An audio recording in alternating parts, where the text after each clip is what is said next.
서울 마포구의 한 초등학교 근처 매일 오후 같은 자리에 앉아있는 한 남자가 있다. 그는 아무 말도 하지 않고 아무것도 구걸하지 않는다. 두 눈은 흐릿하게 감겨있고 손에는 낡은 지팡이 하나만 쥐어져 있다. 길가 은행나무 아래 마치 그 자리에 뿌리 내린 듯 그는 묵묵히 앉아있다. 그 남자를 처음 본 것은 이민서였다. 8살, 마포초등학교 2학년. 엄마 한유나와 단둘이 살고 있는 소녀다. 학교가 끝나고 유나가 운영하는 포장마차에 가기 위해 매일 그 길을 지나치곤 했다. 처음에는 조금 무서웠다. 어른들이 무심히 지나치는 그 남자, 낡은 점퍼에 먼지 묻은 바지, 캥한 얼굴. 하지만 며칠이 지나자 민서는 그에게서 이상하게도 슬프지 않은 고요함을 느꼈다. 어느 날 용기를 내어 말없이 김밥 한 줄을 내밀었다.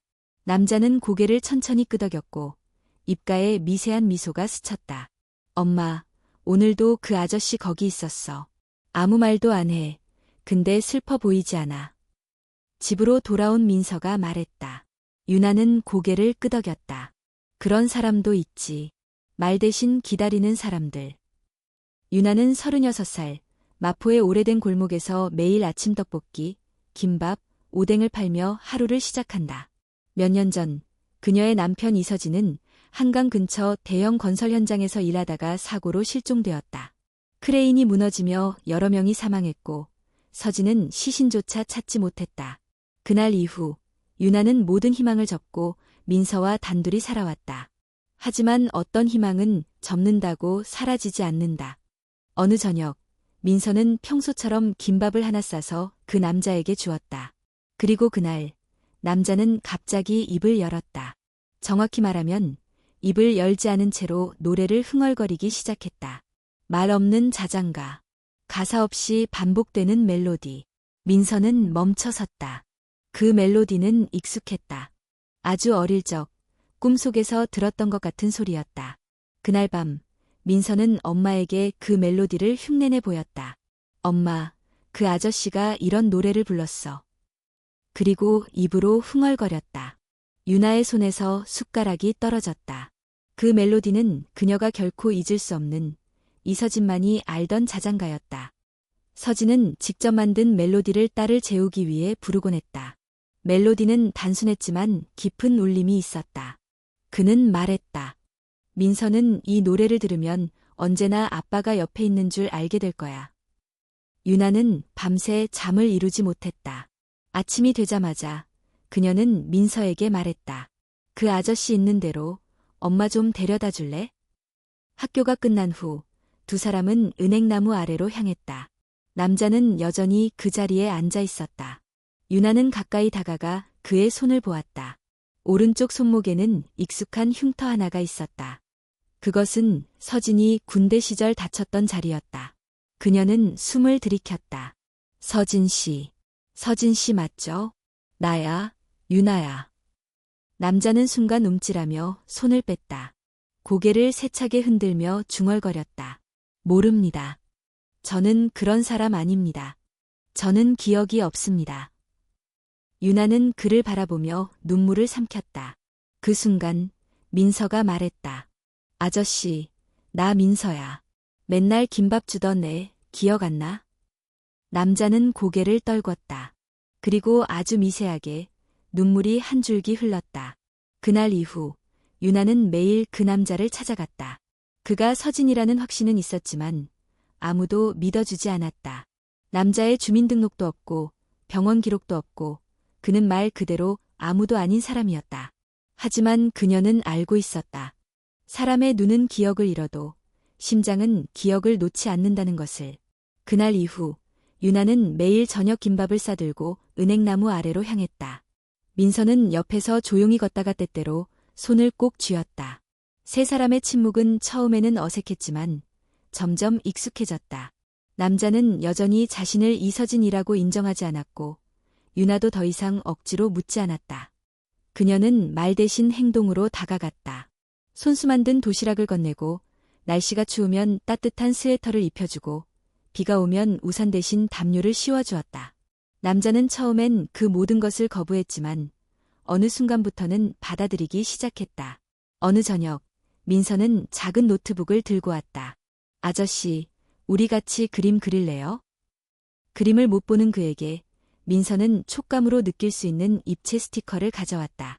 남자의 손이 조심스럽게 종이를 더듬고 스티커의 표면을 느끼는 모습을 본 유나는 마음 한쪽이 찢어지는 듯 아팠다. 그는 눈은 보이지 않아도 세상을 감각으로 다시 받아들이려 애쓰고 있었다. 그리고 그날 밤 유나는 다시 그 손을 보았다. 손목의 흉터, 손바닥의 굳은 살, 그리고 손가락 사이에 남아있는 미세한 상처들.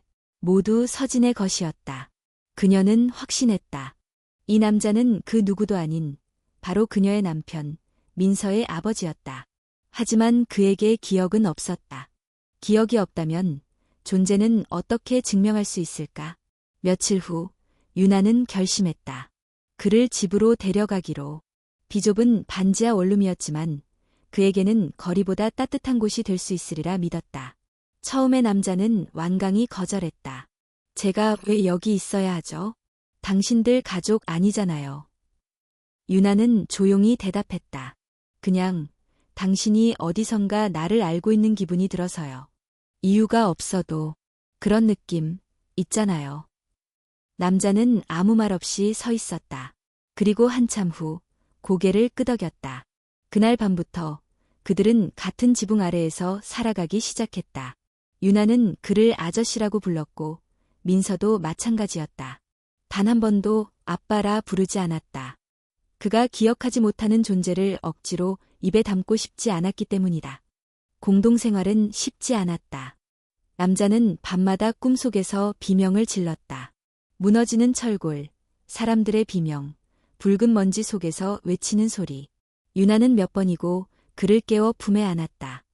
그러면 그는 조용히 눈물을 흘리며 말했다. 죄송합니다. 죄송합니다. 뭔지 모르겠지만 제가 잘못한 것 같아요. 그는 자신을 용서하지 못하는 얼굴이었다. 마치 세상 모든 죄를 짊어진 사람처럼. 유나는 그저 손을 잡아주었다. 당신은 잘못하지 않았어요. 살아남은 것만으로도 고마운 일이에요. 며칠 후 민서가 학교에서 돌아와 말했다. 오늘 선생님이 가족사진 가져오래요. 우리도 찍자, 엄마. 유나는 대답하지 못했다. 그날 밤 그녀는 서랍 깊숙한 곳에 숨겨두었던 오래된 사진 한 장을 꺼냈다. 결혼식 날 환하게 웃고 있는 자신과 서진. 아직 젊고 모든 것이 가능하던 시절의 그들. 그녀는 사진을 조심스럽게 남자에게 건넸다. 혹시 이 사람 알아보시겠어요? 남자는 손끝으로 사진을 더듬었다. 유나는 숨을 죽이며 그의 반응을 기다렸다. 하지만 그는 고개를 저었다. 잘 모르겠습니다. 하지만 이 손, 익숙하네요. 이 손을 잡아본 적 있는 것 같아요. 그 한마디에 유나는 참아왔던 눈물을 흘렸다. 그 무렵 동네 사람들의 시선이 달라지기 시작했다. 한유나 씨, 그 남자 누구야? 원래 알던 사이야? 들리는 소문으로는 남편이래. 죽은 줄 알았는데 살아있었다나? 설마 복지금 타려고 쇼하는 거 아냐? 이웃들의 말은 칼날 같았다. 하지만 유나는 일일이 해명하지 않았다. 그녀에겐 중요하지 않았다. 단 한 사람, 그 남자만이 중요한 진실이었다. 며칠 후 한 통의 전화가 유나에게 걸려왔다. 혹시 이서진 씨 가족 맞으시죠? 저희가 제보를 받았는데 사고 당시 함께 일했던 분이 당신을 찾고 싶어 하십니다. 유나는 망설임 없이 약속을 잡았다. 그리고 민서를 학교에 맡기고 혼자 건설사 사고가 있었던 곳 근처의 작은 찻집으로 향했다. 거기엔 낯익은 얼굴이 앉아 있었다. 과거 서진과 같은 현장에서 일하던 김정우라는 남자였다. 그는 유나를 보자마자 고개를 숙였다. 정말 살아계셨군요. 그때 저도 몰랐습니다. 서진이 살아있었는지. 그의 말은 유나의 가슴을 조여왔다. 정우는 말했다. 사고 당시 몇 명이 생존했지만 상태가 심각했다. 구조 지연으로 병원으로 이송되기 전 관리자가 지시를 내렸다고 했다. 회사 쪽에서요. 죽은 걸로 처리하라고 했어요. 시신 확인 안 된 사람은 그냥 실종으로 넘겼고 어떤 사람은 트럭에 실려 어딘가로 사라졌죠. 아마 서진도 그중 하나였을 거예요. 유나의 손이 떨렸다. 이제 퍼즐이 맞춰지기 시작했다. 누군가가 살아있는 사람을 버린 것이다. 책임을 피하기 위해 집으로 돌아오는 길, 유나는 눈을 감았다. 지금까지의 모든 고통, 외로움, 의심, 불신. 이제 그 모든 것들이 분노로 바뀌고 있었다. 하지만 그녀는 싸우지 않기로 했다. 아니, 싸워야 할 대상은 명확했지만 그 전에 해야 할 일이 있었다. 기억을 잃은 남자, 사랑을 잊은 남자. 하지만 감각으로 다시 세상을 배우려는 그 사람에게 유나는 말없이 속삭였다. 기억하지 못해도 괜찮아요. 당신을 다시 사랑하게 될 테니까. 처음부터. 비가 내리던 어느 날 아침, 유나는 민서를 등교시킨 후 곧장 나섰다. 오늘은 오래전 남편 서진이 실종되었던 건설 현장 근처에서 만난 김정우의 제보를 따라 더 깊이 들어가 보기로 했다. 그녀는 서진이 일하던 건설사의 본사가 있었던 영등포의 오래된 건물로 향했다. 하지만 그 자리는 이미 몇 년 전에 부동산 업체로 바뀌어 있었다. 회사는 폐업 처리되었고 관련 자료는 모두 파기되었다는 말만 돌아왔다. 그녀는 포기하지 않았다. 일하던 직원들을 찾기 위해 온라인 커뮤니티를 뒤졌고 마침내 몇 명의 이름을 알아낼 수 있었다.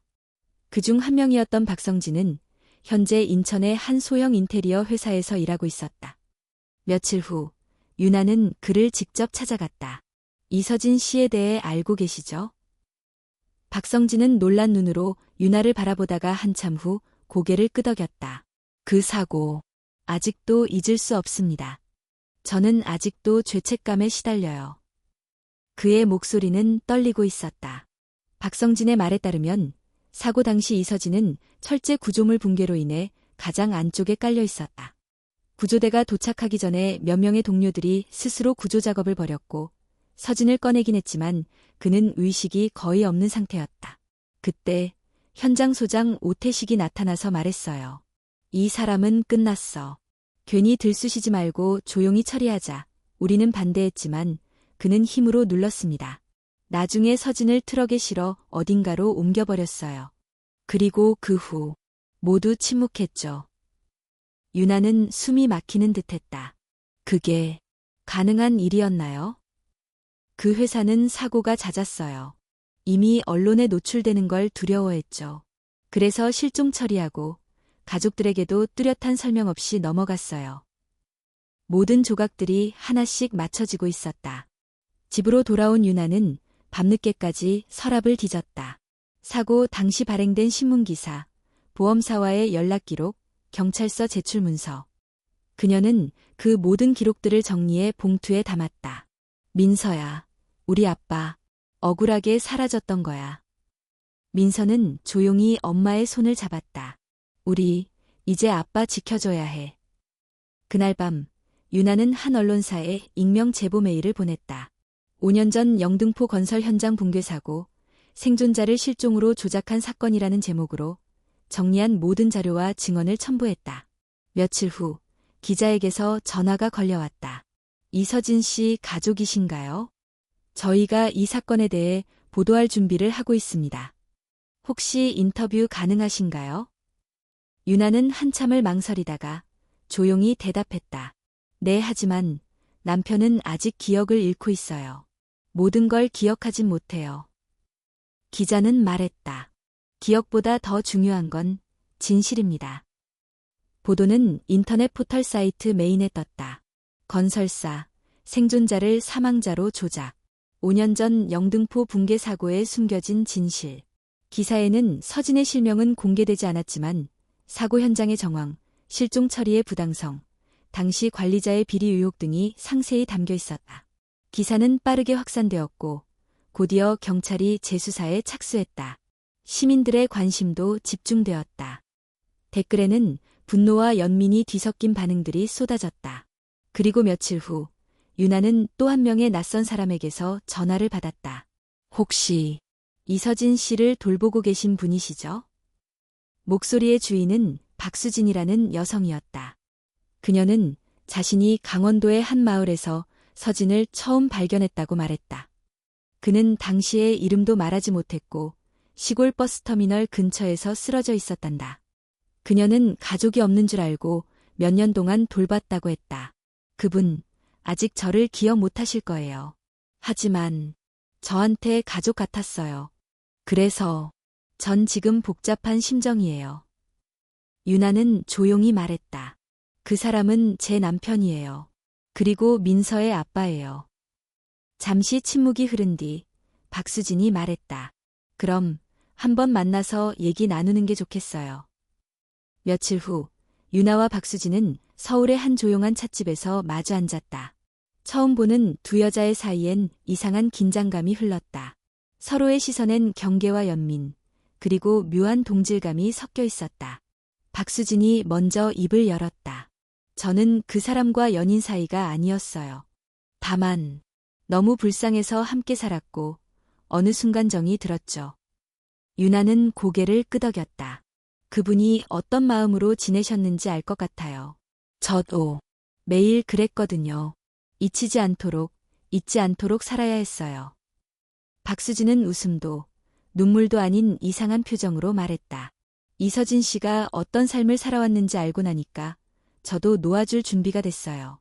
그분 돌아가셔야죠. 기억이 있든 없든. 유나는 감사 인사를 전하며 조용히 그녀의 손을 잡았다. 두 여인의 손은 다르지만 그 안에 담긴 진심만은 같았다. 그날 밤 유나는 서진에게 조심스럽게 물었다. 혹시 강원도 기억나세요? 서진은 한참을 생각하다 말했다. 눈이 많이 왔어요. 누군가가 따뜻한 국을 끓여줬어요. 이름은 기억 안 나지만 감사한 사람. 유나는 그를 바라보며 조용히 미소 지었다. 기억은 아직 돌아오지 않았지만 감정은 남아있었다. 그리고 그것만으로도 희망은 있었다. 며칠 후 경찰은 사고 당시 현장 소장 오태식을 조사하기 시작했다. 언론은 다시금 이 사건을 집중 조명했고 사회적 이슈로 부상했다. 그러나 유나는 화려한 정의보다 하루하루의 평범한 기억을 더 원했다. 그녀는 침대 옆에 작은 노트를 하나 두었다. 기억의 일기장이라 이름 붙인 그것엔 서진이 다시 기억한 것들을 한 줄 한 줄 적어나가기 시작했다. 첫 페이지엔 이렇게 적혀 있었다. 오늘은 민서가 김밥을 만들어줬다. 내가 예전에 좋아하던 그 맛 같다. 익숙하고 따뜻했다. 늦가을의 서울은 비로 가득했다. 하루 종일 흐린 하늘, 식어가는 공기, 젖은 보도블록 위로 떨어지는 낙엽들. 유나는 창문 너머 빗소리를 들으며 가만히 앉아 있었다. 민서는 학교에 갔고 서진은 방 안에서 조용히 앉아 있었다. 그는 요즘 들어 자주 멍하니 허공을 응시하듯 앉아 있었다. 눈은 보이지 않지만 무언가를 보려는 듯한 표정이 그를 감싸고 있었다. 비가 오면 어쩐지 마음이 무거워요. 서진이 조용히 말했다.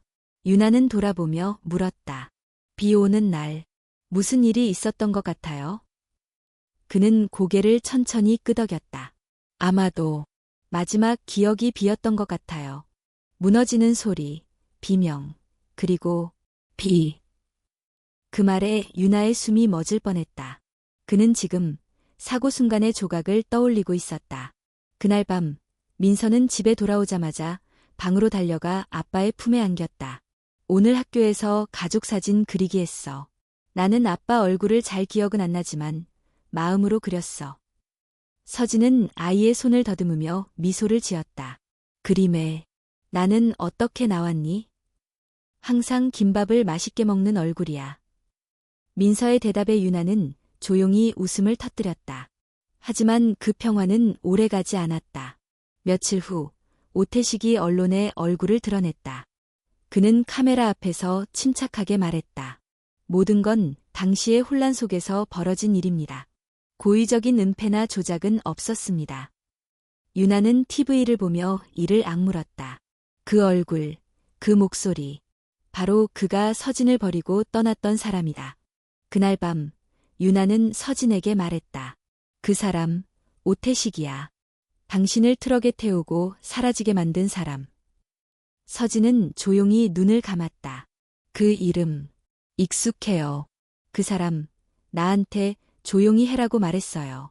가만히 있어. 괜히 귀찮게 굴지 마. 그리고 누가 나를 트럭에 밀어 넣었어요. 나는 움직일 수 없었어요. 눈도 안 보였고 아무도 없었어요. 그는 말끝을 흐리며 몸을 떨었다. 유나는 그의 손을 잡았다. 괜찮아. 당신은 이제 혼자가 아니야. 다음 날 유나는 결심했다. 민서를 데리고 서울을 떠나기로. 여론이 요동치는 상황, 취재진이 문 앞까지 오는 상황에서 아이를 지키고 서진에게 더 조용한 시간을 주고 싶었다. 그녀는 민서에게 말했다. 우리 며칠 동안 할머니 댁에 가 있을까? 민서는 조용히 고개를 끄덕였다. 아빠도 같이 가면 안 돼. 유나는 대답하지 못했다. 밤이 깊고 비가 다시 내리기 시작했다. 유나는 작은 여행 가방을 싸고 민서의 손을 잡고 문을 나섰다. 서진은 방 안에서 자고 있는 듯했다. 그녀는 문 앞에 편지를 한 장 남겼다. 서진 씨, 이 며칠은 우리만 다녀올게요. 너무 많은 일이 있었고 당신에게도 정리가 필요할 것 같아서요. 당신이 기억을 모두 되찾지 못해도 괜찮아요. 다만 만약 우리를 찾고 싶어지면 한강 다리 아래 은행나무 옆 벤치에서 기다려요. 거기서 우리 처음 만났으니까요. 하지만 유나가 집을 나선 직후 방 안에서 눈을 뜬 서진은 무언가 잘못됐음을 느꼈다. 고요한 집, 텅 빈 공간. 민서의 웃음소리도 유나의 발걸음도 들리지 않았다. 그는 손을 더듬어 책상 위 편지를 찾았다. 손끝으로 글자를 읽는 건 불가능했지만 그는 무언가 빠져나간 흔적을 느꼈다. 유나, 민서. 그는 더듬거리며 밖으로 나갔다. 빗속에서 젖은 골목을 향해 무작정 걷기 시작했다. 가지 마요. 가지 마. 마침내 그는 발걸음을 은행나무 쪽으로 옮겼다. 그곳에서 모든 것이 시작되었고 그는 어쩐지 그 자리를 다시 찾아야만 한다는 생각이 들었다. 그 순간 멀리서 들려오는 민서의 목소리가 그의 귓가를 스쳤다. 아빠, 아빠. 비를 뚫고 유나와 민서가 달려오고 있었다. 서진은 비틀거리며 그 자리에 멈췄고 유나는 젖은 머리칼을 휘날리며 그를 안았다. 우린 여기 있었어. 항상. 서진의 손이 유나의 얼굴을 만졌다. 그리고 조심스럽게 말했다. 유나, 나 기억나. 민서 태어났을 때 당신이 눈물 흘리며 말했지. 이 아이 꼭 아빠 닮았으면 좋겠어. 그리고 우리가 마지막으로 함께했던 날 김밥을 싸서 나에게 주었어. 나는 기억하고 있어. 다는 아니지만 가장 중요한 건 기억하고 있어. 유나는 눈물을 흘리며 고개를 끄덕였다. 그럼 됐어. 그거면 충분해. 민서가 두 사람 사이에 껴안기며 말했다. 우리 다시 가족이야. 서진은 민서의 이마에 입을 맞추며 말했다. 우린 한 번도 가족이 아니었던 적이 없었어. 빗속에서 세 사람은 서로를 꼭 껴안았다. 기억은 완전하지 않아도 마음은 지금 이 순간을 분명히 알고 있었다. 그리고 그 순간 모든 시작의 자리였던 은행나무 아래에서 서진은 조용히 속삭였다. 이젠 잊지 않을게. 겨울의 초입, 서울은 더욱 조용해졌다. 은행나무는 잎을 다 떨어뜨렸고 바람은 부드럽지만 쓸쓸했다. 서진은 이제 그 벤치에 앉아 있지 않았다. 그는 더 이상 길에서 기다리는 사람이 아니었다. 그는 집으로 돌아왔고 기억을 완전히 되찾지는 못했지만 마음이 먼저 기억을 알아봤다. 그의 하루는 이제 명확했다. 아침엔 유나가 끓여준 된장국을 먹고 민서의 손에 이끌려 짧은 산책을 나선다. 그리고 오후엔 동네 복지관에서 점자책을 읽는 수업을 듣는다. 손끝으로 문장을 더듬는 그 모습은 마치 새로운 언어를 배우는 아이처럼 진지하고 섬세하다. 아빠, 이건 사랑이라는 단어야. 민서는 점자책을 가리키며 말한다. 서진은 손끝으로 그 단어를 몇 번이고 더듬는다. 사랑, 사랑. 그는 조용히 되뇌인다. 그 말은 어쩐지 낯설지 않았다. 유나는 작게 시작한 김밥 가게를 복지관 근처에 열었다. 이름은 세 사람의 하루. 그녀는 간판을 걸며 말했다. 이건 우리 가족의 이름이야. 하루하루를 다시 쓴다는 의미로. 가게는 크지 않았지만 정갈했다. 서진은 매일 작은 테이블에 앉아 손으로 만든 나무 젓가락 케이스를 정리한다. 그는 시각장애인 공방에서 배운 기술로 손끝의 감각으로 형태를 만들어낸다. 이젠 누가 봐도 그는 길 위의 남자가 아니다. 그는 돌아온 남편이며 민서의 아빠다. 그해 12월, 유나는 복지관에서 주최하는 작은 연말 발표회에 참가하게 되었다. 지역 주민들을 위한 행사였고, 그 중에는 시각장애인들이 준비한 무대도 포함되어 있었다. 서진은 무대에 오르기 전 유나에게 말했다. 나 오늘 민서 앞에서 노래할 수 있을까? 그가 부르려는 노래는 그 옛날 민서에게 불러주던 자장가였다. 가사 없이 흥얼거렸던 그 멜로디, 오직 마음으로만 전하던 그날 무대 위에서 서진은 서툴지만 또렷한 목소리로 멜로디를 부르기 시작했다. 피아노 반주도 없고 마이크도 없었지만 그 노래는 그 공간 전체를 감쌌다. 유나는 민서의 손을 잡고 조용히 눈을 감았다. 그녀는 그 소리를, 그 떨림을, 그 마음을 기억하고 있었다. 노래가 끝나자 관객석엔 조용한 박수가 울렸다. 누군가는 눈물을 닦았고 누군가는 조용히 손을 모았다. 그날 밤 민서는 일기장에 이렇게 썼다. 오늘 아빠가 노래를 불렀다. 나는 가사를 몰라도 괜찮았다. 아빠가 우리를 기억하고 있다는 걸 느낄 수 있었으니까. 며칠 후 경찰에서 연락이 왔다. 오태식이 공식적으로 재판에 넘겨졌고 증언자로 서진의 협조가 필요하다는 요청이었다. 서진은 유나와 함께 경찰서에 나갔다. 그는 여전히 기억의 일부만 가지고 있었지만 마음속에 남은 감정은 명확했다. 그는 조용한 목소리로 말했다. 그 사람은 제게 말했습니다. 조용히 해, 넌 아무도 아니야. 그리고 저를 트럭에 실어버렸습니다. 그때 저는 살아있었지만 죽은 사람처럼 버려졌습니다. 그의 증언은 많은 사람들의 마음을 울렸다. 언론은 다시 보도했다. 5년 전 침묵의 생존자가 목소리를 내다. 하지만 이번에는 누구도 서진을 불쌍한 피해자로만 보지 않았다. 그는 살아 돌아와 자신의 이름을 되찾은 사람이었다. 봄이 오기 전날 민서는 엄마에게 물었다. 엄마, 우리 가족은 왜 다시 만나게 된 걸까? 유나는 한참을 생각하다 대답했다. 누군가를 정말 사랑하면 그 사람은 언젠가 돌아오게 되어 있어. 기억은 사라질 수 있어도 사랑은 사라지지 않거든. 민서는 고개를 끄덕였다. 그럼 우리 가족은 매일 다시 만나고 있는 거네. 유나는 웃었다. 맞아. 우리는 매일 서로를 다시 알아가는 중이야. 어느 따뜻한 봄날, 세 사람은 한강변을 걸었다. 예전처럼 은행나무 아래 벤치에 앉아 바람을 맞으며 김밥을 나눠 먹었다. 서진은 말없이 하늘을 향해 얼굴을 들었다. 그는 보이지 않지만 지금 이 공기, 이 소리, 이 향기를 정확히 느끼고 있었다. 지금 이 순간을 나는 평생 기억할 거야. 그가 조용히 말했다. 유나와 민서는 그의 곁에 앉아 고개를 끄덕였다. 그날 저녁, 민서의 일기장 마지막 장엔 이렇게 쓰여 있었다. 우리는 한번 헤어졌지만 사랑이 우리를 다시 데려왔다. 아빠는 이제 기억을 다 찾지 않아도 괜찮다. 왜냐하면 매일 함께하니까. 우린 오늘을 다시 쓰는 가족이다.